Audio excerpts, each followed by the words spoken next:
Like et abonne-toi à notre chaîne YouTube, où cette araignée grimpera sur ta tête pendant ton sommeil. La Terre est un peu en désordre en ce moment. Nous, les humains, n'en prenons pas soin comme nous le devrions. Mais heureusement, il y a quelques endroits de rares exceptions.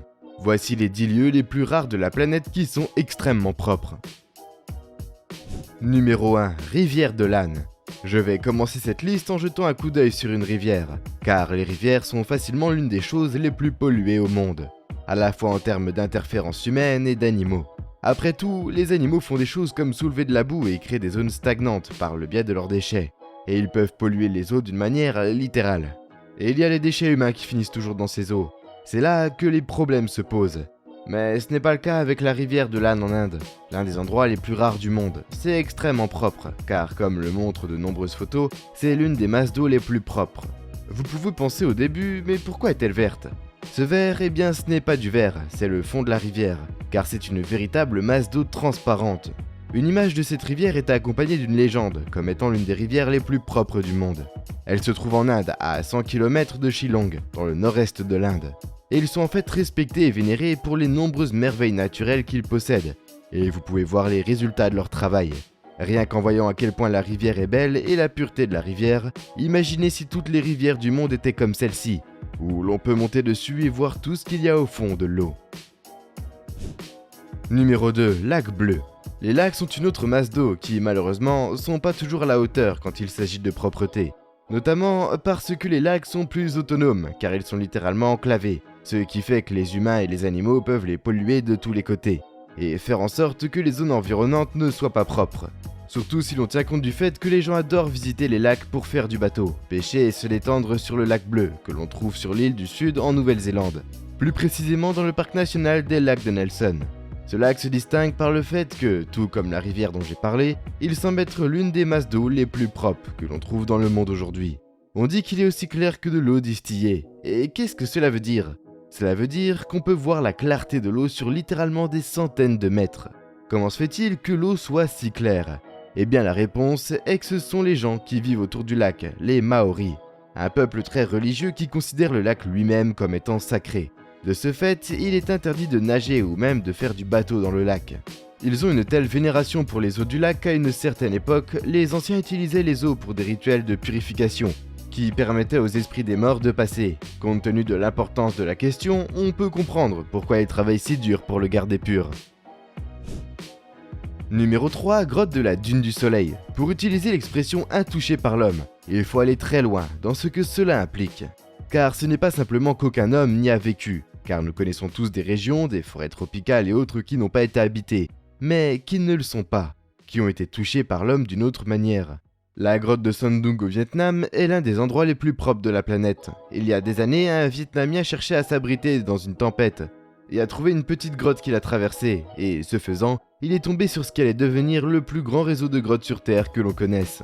On dit qu'il existe depuis 3 millions d'années et mesure 4 milliards de mètres cubes de long. C'est tellement grand que l'on pourrait y faire rentrer un gratte-ciel, sans problème. Mais attendez, ce n'est pas tout, car il a été fabriqué avec de l'eau. La façon dont il a été créé, c'est que l'eau de la forêt érode les roches jusqu'à la formation de la grotte, qui est bien plus qu'une simple grotte. Elle a non seulement des voies d'eau que les plongeurs ont empruntées, mais elle possède aussi sa propre jungle à 200 mètres sous le niveau du sol. Elle a son propre système météorologique, des formes de vie et même sa propre atmosphère unique. D'une certaine manière, on pourrait dire que c'est un biome unique que l'homme n'a qu'à peine vu, et encore moins pu toucher.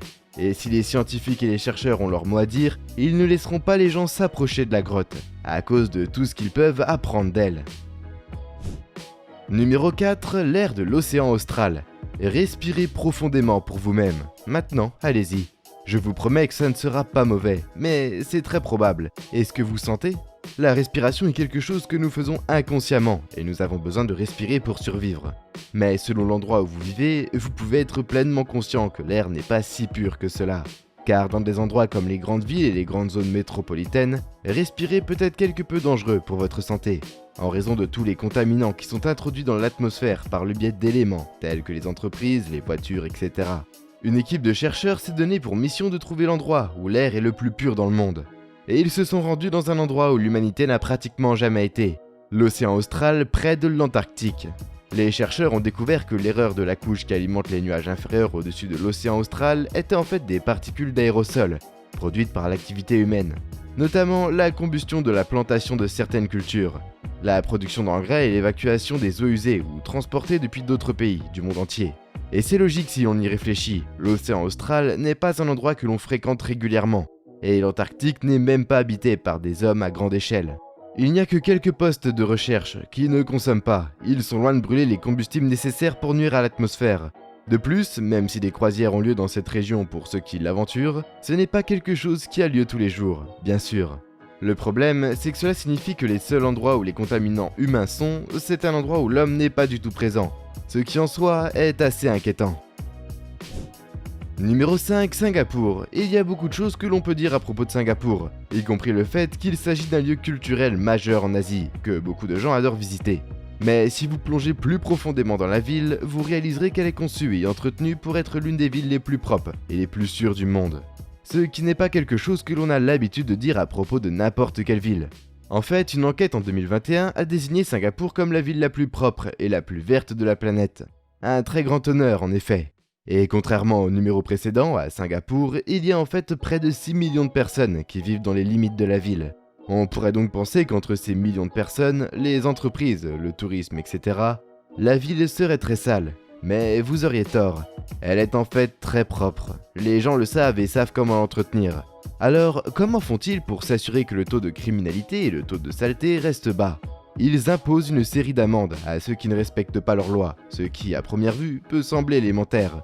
Mais lorsque vous imposez votre volonté aux petites lois, comme les grandes, cela peut faire une grande différence. Et par exemple, il y a des lois à Singapour qui ne sont pas dans d'autres pays, comme le fait de ne pas pouvoir mâcher de chewing-gum. Non, vraiment. Et il y a une campagne active qui se déroule dans la ville pour s'assurer que les déchets ne sont pas jetés. En conséquence, la ville est carrément immaculée et on ne peut que de se demander ce qui se passerait si d'autres villes à travers le monde adoptaient de telles restrictions et de tels objectifs. Numéro 6, Tristan de Cunha. Le Tristan de Cunha, qu'est-ce que c'est ? C'est un groupe d'îles dans l'océan Atlantique Sud. Si vous n'en avez pas entendu parler, vous êtes pardonné, pour l'instant. Mais vous voudrez peut-être y aller, après avoir entendu à quel point c'est propre. Je vais aller droit au but. Pourquoi est-ce si propre ? Eh bien, sur les 6 îles, beaucoup sont habités par des gens qui ne sont pas de la région. En fait, la seule colonie permanente de la région est celle d'Édimbourg des 7 mers, qui compte une communauté très petite, mais très unie. D'autres comme Gao est inaccessible, oui. C'est en fait le nom de la région qui constitue ensemble une réserve de faune et de flore classée au patrimoine mondial de l'UNESCO. En 1995, une raison de plus pour rester à l'écart. Les îles elles-mêmes sont réputées pour avoir une beauté naturelle qui a inspiré de nombreux écrivains célèbres, comme Edgar Allan Poe et Jules Verne, qui se sont rendus dans ces groupes d'îles pour s'en inspirer, et cela a fonctionné. On pourrait aussi dire que c'est l'un des moyens les plus faciles de garder quelque chose de propre, en s'assurant que les humains ne sont pas là. Cela peut sembler fou pour certains, car nous sommes des humains dans ce scénario. Mais il faut se souvenir d'une chose. Les humains ont un problème, que nous voulions l'admettre ou non. Voir un ensemble d'îles qui sont spéciales et pratiquement vierges de l'homme est quelque chose que nous devrions tous chérir, tant que nous le pouvons, et tant que nous pouvons dire que c'est une chose réelle. Numéro 7, l'île des œufs. Êtes-vous prêt à aller en Écosse ? N'oubliez pas que vous ne pouvez y aller que si vous reconnaissez votre liberté. L'île de Pâques fait partie des îles qui se trouvent à environ 16 km au large de la côte occidentale de l'Écosse. L'île a une histoire fascinante, une faune superbe, et une communauté dynamique qui s'assure qu'elle est propre et donc digne de la liste. Mais pourquoi cela ? C'est parce que cette petite île est à l'avant-garde en matière d'approvisionnement en électricité. En 2008, elle est devenue la première communauté au monde à lancer un système électrique hors réseau, alimenté par le vent, l'eau et le soleil. Un groupe d'habitants a largement appris comment le faire. Pas vraiment. Ils devaient auparavant utiliser des générateurs diesel pour obtenir de l'électricité, en raison de l'éloignement de la distance qui les sépare du réseau principal. Ils n'aimaient pas vraiment cela, alors ils ont décidé de devenir autosuffisants. Ils ont donc décidé de devenir autosuffisants 14 ans plus tard. Non seulement cela fonctionne, mais cela permet à leur île d'être encore plus propre qu'avant. Vous avez peut-être remarqué qu'ils n'utilisent pas un seul type d'énergie, mais plusieurs types d'énergie. Et ce en raison de la météo plus réticente, parfois. Mais en procédant de la façon dont ils l'ont fait, ils font fonctionner l'ensemble de l'île avec 90 à 95% d'énergie renouvelable. Ils sont toujours en train de chercher des moyens de se rendre encore plus efficaces. Ils s'en sortent mieux que beaucoup d'autres dans le monde. En outre, ils établissent une norme pour les endroits qui n'ont pas accès à un réseau électrique plus important, ce qui représente en fait environ un cinquième de la planète à l'heure actuelle, croyez-le ou non. L'air est pur, les terres le sont aussi. La terre est également propre, ce qui leur permet de se rendre encore plus autosuffisants et désirables en termes d'endroits à visiter. Numéro 8. Parc national des Prairies. À première vue, il peut sembler évident qu'un parc national soit un endroit propre sur Terre, car il s'agit d'un endroit où seuls les animaux vivent la plupart du temps, et que les gens visitent en vacances ou en voyage touristique. Mais cela signifie simplement qu'il y a des personnes qui peuvent polluer, et donc cela pourrait causer des problèmes. Mais pour le parc national des Prairies, ce n'est pas le cas. Principalement parce que le parc national des Prairies est au Canada. C'est juste que c'est des prairies et des pâturages, et que la zone est propre parce qu'il s'assure que l'herbe et les fleurs qui y poussent survivent quoi qu'il arrive. Le parc se trouve à l'extrême sud de la Saskatchewan, à la frontière avec le Montana aux États-Unis. Une fois arrivé, vous pouvez explorer la vaste région à pied ou à cheval. Les voitures ne sont pas autorisées une fois que vous êtes à l'intérieur, afin de garder l'endroit propre et les activités permettent de se sentir à l'ancienne.